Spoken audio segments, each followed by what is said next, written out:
If there are any Koreans or people living in Korea out there, I apologize for the provocative title. As a Korean living in Korea, I feel overwhelmed and saddened by all the negative news, especially when it concerns my own country, like stabbing, stalking, gender-based violence, and many more issues. But I do believe it's important to address and discuss these issues openly because life in Korea can be very different from what you see in K-dramas. Recently, there's been yet another shocking incident here in Korea, but sadly, it seems like this type of news doesn't even shock us anymore because dating violence is just so common here. I am not sure how things are handled where you're from, but over here, it's a serious problem. It even makes you wonder how safe it is to raise a daughter here. And while I know men can be victims too, let's be real, it's usually women who are more often affected. So, a few weeks back, something really sad happened in Gyeonggi, South Gyeongsang Province. A woman in her 20s named Hyo-jung was hospitalized after her ex-boyfriend Kim beat her up pretty badly, and then she died 10 days later. The police have started a detailed autopsy on Hyo-jung and are on Kim's case for manslaughter by assault. They both just turned 20. On April 1st, around 8 a.m., he broke into Hyo-jung's studio apartment without permission and just went off, punching her in the head and face and even strangling her. The day before, they'd had a big fight over the phone because Hyo-jung didn't want to meet him. The next morning, Kim, who had been drinking, just barged into her place and attacked her. Hyo-jung ended up with a traumatic subdural hemorrhage and other serious injuries, and she had to stay in the hospital for 6 weeks.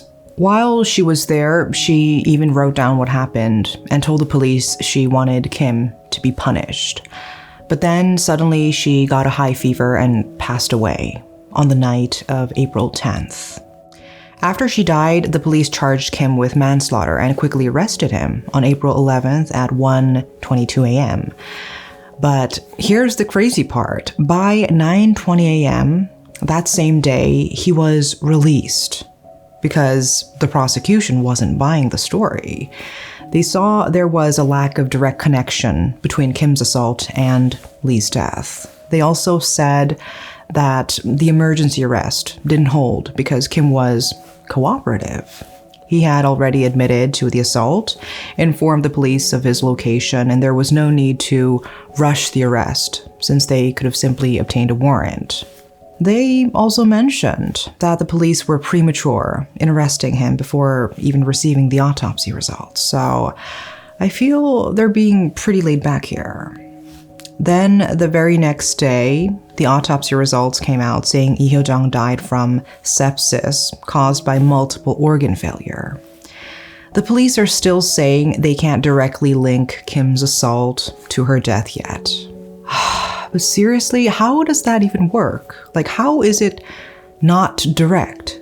Police say the autopsy showed that the brain hemorrhage caused by the assault was minor and likely not the cause of death. But Hyo-jung's family argued that she had no previous health issues, and they are skeptical of this initial report from the National Forensic Service. The police have now asked for a more detailed examination from the National Forensic Service to find out the exact cause of Hyo-jung's death. This thorough analysis is expected to take up to 3 months, and the perpetrator will be free during that time. Hyo-jung's parents are devastated. They are claiming that Kim had previously assaulted and stalked her. So they paused the funeral proceedings and filed a complaint against him on April 16th. The police investigation is still ongoing, so we don't have much information yet, but I hope they do their job right, for God's sake. The history of violence between them goes all the way back to their high school years. The background story is that both Hyo-jung and Kim went to the same high school in Gyeonggi, and they started dating. Even then, Kim reportedly physically abused Lee. According to their friends, he was an obsessive boyfriend. Lee thought she could escape from Kim after high school, but Kim ended up following her to the same university. A friend of the victim, also surnamed Lee, mentioned to the media he could have gone to a better university, but he chose to follow her because he wanted to be with her. Lee's friends were aware of the assaults she had to endure. Her friend Kang said Lee's eyes were often completely bruised, and most times she went to the hospital, it was because she had been beaten. Another friend, Lee, said that Kim was extremely controlling, not even allowing her to go to the nearby convenience store, and he was always monitoring her phone. It was also known that Kim assaulted Lee in front of her friends. They had a lot of ups and downs in their relationship, and they were actually broken up when the last assault happened. From December 20th, 2022, to the assault on April 1st, there were 12 incidents of dating violence reported between them, including cases where both got physical, according to records, but obviously she was trying to defend herself. One particular incident between July 2nd and August 1st last year led to Hyo-jung getting a GPS tracking safety smartwatch after Kim assaulted her. Most of these cases were closed because neither of them wanted to press charges. And we will discuss shortly why victims of dating violence often choose not to press charges in such cases. A police official explained that while the police can step in with protective measures like restraining orders in cases of domestic violence or stalking, they're kind of limited in what they can do if the victim in a dating violence situation doesn't want to press charges. They also mentioned that Hyo-jung never reported any stalking, and it was hard to say for sure if the times they met up were against her wishes. Of course, they would say that. According to the police, they made sure Hyo-jung was okay with the protective measures, like the smartwatch, and kept checking in to make sure she truly didn't want to press charges. The police spokesperson said they're going to keep digging into this case to get the charges right, and they're also going to look into the possibility of stalking by checking out the data on their mobile phones. We will just have to see what happens with this case, but honestly, given how lenient things can be around these crimes in Korea, I'm not holding my breath that she'll get the justice she deserves, but I really hope she does. And this is just a tip of the iceberg. Dating violence is still a huge issue all over Korea. For instance, one horrific case from last July springs to mind where a guy locked up his girlfriend, then did some really degrading acts like urinating on her face and shaving her head. This case is called the hair clipper assault case. There's this woman, let's call her A, we don't know her name, who was basically imprisoned by her ex in his apartment starting July 7th last year. She shared how he first attacked her on the very first day they lived together, and even threatening her to kill her parents and saying that he had a knife in his car. Over those 4 nights and 5 days of imprisonment, she lived in hell with this guy. He shaved her head to stop her from running away, urinated on her face, spit on her, and even made her use a pet pad, like a dog, instead of the bathroom. She talked about how he would choke her until she passed out. Happened like 4 times. She said he would hit me all the time, and the more she tried to get away, the worse it got. She testified that she was raped daily. He even filmed her naked, kneeling down, and threatened to leak the videos, saying he would store them where the police could never find them. On the 5th day, July 11th, she finally got rescued after she managed to text her parents for help while he was asleep. Her parents called the police right away, and they came and got her out of there. She said the whole thing made her feel like it was her fault, to the point where she even thought about killing herself. When the police and paramedics found her, she was shaking inside a dog cage, all bruised up with her hair completely shaved off. She also explained that he was extremely manipulative, always getting her to apologize first for things she hadn't even done. He'd put her down constantly, saying things like, "You're ugly, and you and I are not even in the same league." And he was so obsessive that if she didn't answer right away, he would bombard her with like 300 messages on Kakao Talk and call at least 20 times. It's just a really messed up situation, but he's denying everything, claiming that any sexual activity was consensual and that he only hit her because she asked him to. Proving dating violence is difficult because it's often seen as just a lover's quarrel. Kim, the suspect, denied all accusations during the trial, saying the sexual relations were consensual and that the victim stayed at his apartment willingly. The victim's father was devastated, saying it's heartbreaking that they had to argue about the rape's legitimacy because the two were dating. After multiple assaults and having her hair shaved off, how can anyone believe a 21-year-old would consent to sex? And even though the victim testified that he strangled her until she passed out multiple times and even urinated on her face, he denied it all, claiming there was no evidence. The burden of proof often lies with the victim, particularly when the violence is behind closed doors and evidence is limited. After rescuing his daughter, her father took 2 weeks off work to gather evidence, searching for CCTV footage and more. To prove the abuse, he gave everything to the police, including the victim and perpetrator's phone passwords, telecom documents, gynecological records, medical reports of the injuries, and psychiatric evaluations.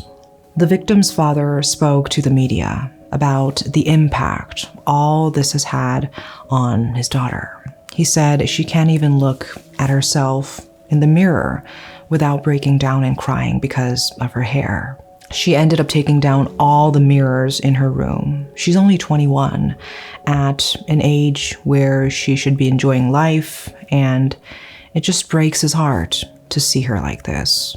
He also mentioned that even though she's getting psychiatric help, going to sessions twice a week, she has tried to take her own life 3 times in her room.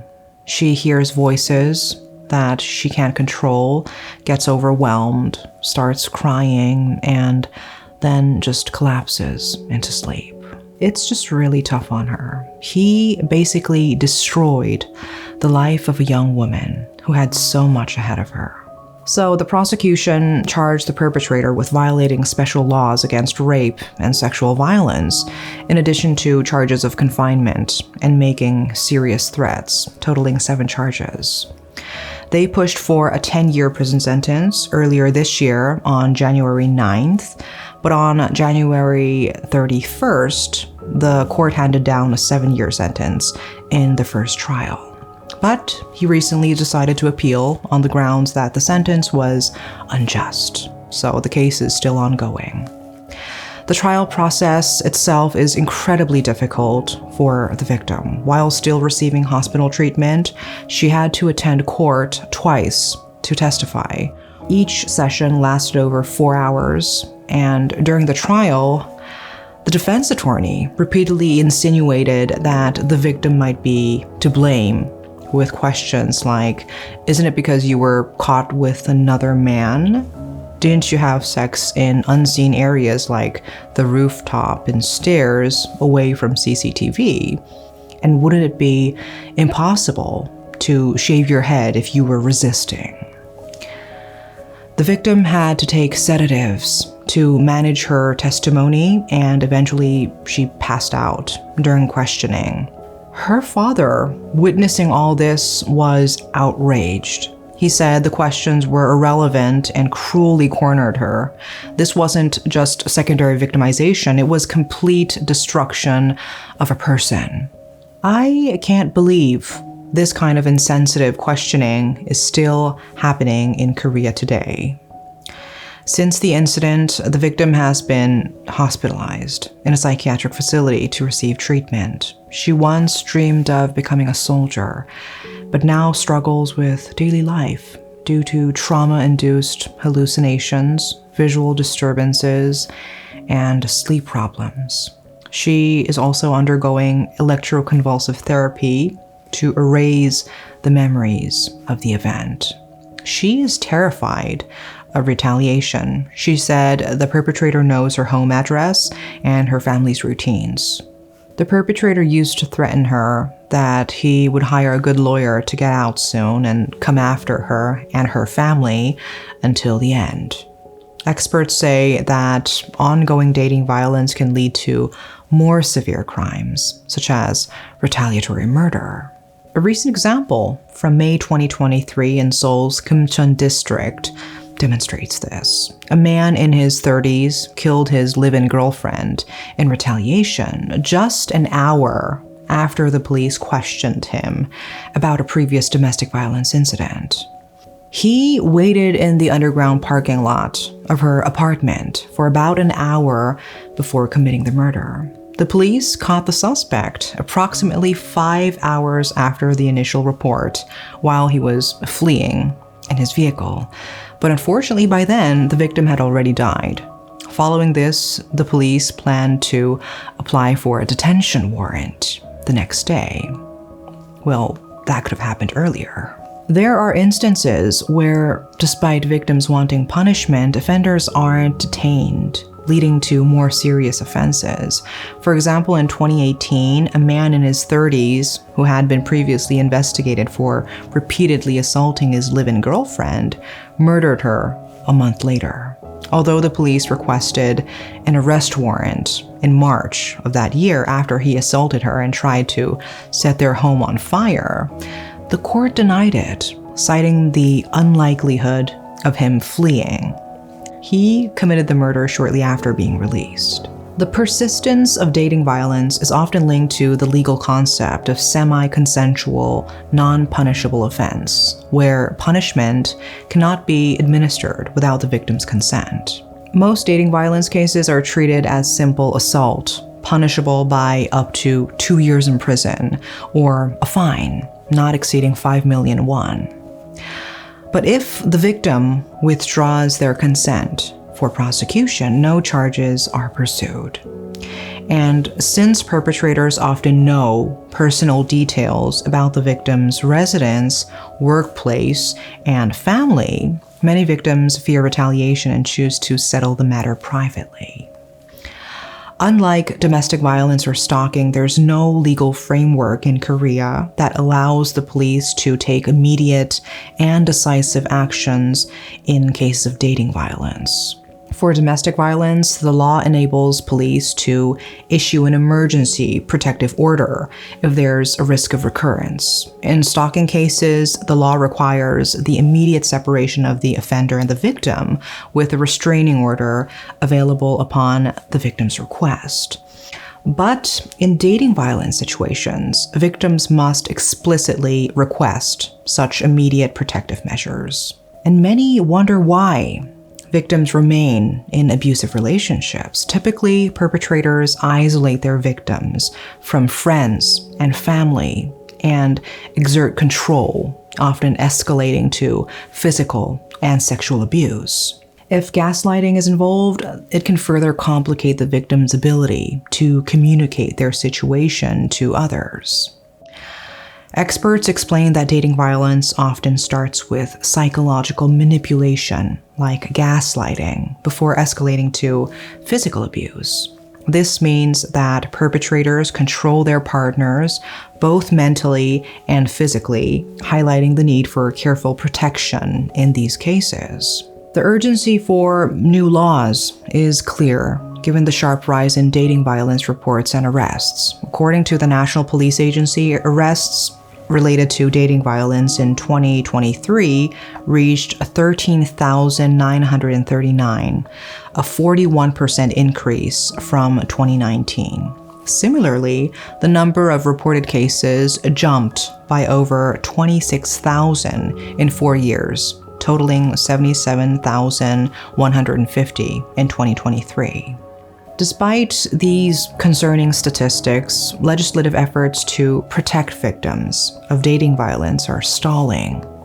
Records from the National Legislative Information System show that proposals for better protections, including restraining orders, were made twice during the 21st National Assembly. But these proposals have not been discussed in the committee, indicating a significant gap in the legal framework that needs to be addressed to better protect victims. The slow progress in legislation concerning dating violence is partly because of the unclear definition of what constitutes a dating relationship. Experts emphasize the need to clearly define dating violence, including its nature, scope, and types, to legislate effectively. Some experts suggest that laws should focus on restricting the perpetrator's access rather than just protecting the victim. They criticize current measures like giving victims smartwatches as inadequate. They say offenders should wear smartwatches instead. From the police's perspective, it's impractical to always be near protected individuals, and there is inevitably a delay in response when a violent incident occurs. To improve this, offenders should be fitted with electronic monitoring devices to prevent them from approaching victims. Justice is about preventing the perpetrator from reaching the victim, not making the victim avoid them. Dealing with dating violence demands a multifaceted approach that prioritizes prevention, protection, and prosecution. Effective legislation should clearly define dating violence, encompassing all forms of abuse within intimate relationships, and ensure that laws are not only adequate but also adaptable to the complex dynamics of these crimes. Law enforcement agencies need the authority and tools to intervene proactively, not only after an incident has occurred. Ultimately, tackling dating violence is about creating a culture that does not tolerate abuse and respects the dignity and safety of every individual in a relationship. By strengthening legal frameworks, enhancing protective measures, and fostering a supportive community, we can move closer to a society where dating violence is rare and swiftly addressed. I want to hear how dating violence is being addressed in your countries, so please share your experiences in the comment section. And I think it's great to engage in a constructive discussion about this important issue.